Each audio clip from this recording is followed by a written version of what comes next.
Tigulang patay matapos nagtambang sa away sang duha ka barangay Tanod. Isa na-ospital. Si Daryl Sarmiento nakatutok. Wala gid makasal barang sa 61 anyos nga tigulang nga biktima sang maipit sa Inaway sang duha ka tanod sa barangay 7 San Miguel, Iloilo. Patal nga pila sa dughanang naagom ni Meriandita Alipes sang nagtambag ini sa pagbinaisay ni Eduardo Prado, 74 anyos, kag Elena Hinoba nagresulta sa pagbinunanay. Tungod lang isang manok bala nga nag-immune kag nagkalamatay. Antal nga may nabilin nga iba ginagaway sila. So amo na nang nagkuha naman nga motive nila gingalinan sang ilang binaisay.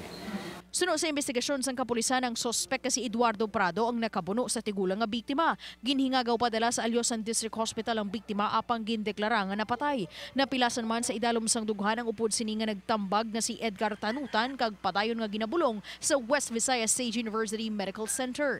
Na-recover sa crime scene ang isa ka double-bladed knife nga gingamit sang pangbuno. Subong adlaw ginpasakaan na sang kasong sospetsado. Ginabulong man ini sa Western Visayas Medical Center bangod man sang pilas nga naagom. Samtang nakapalagyo naman ang tanod nga si Elena Hinoba matapos matabo ang insidente.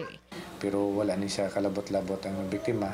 Tungod lang kay nag-inaway kag relative niya man amo tong nagpasipay siya.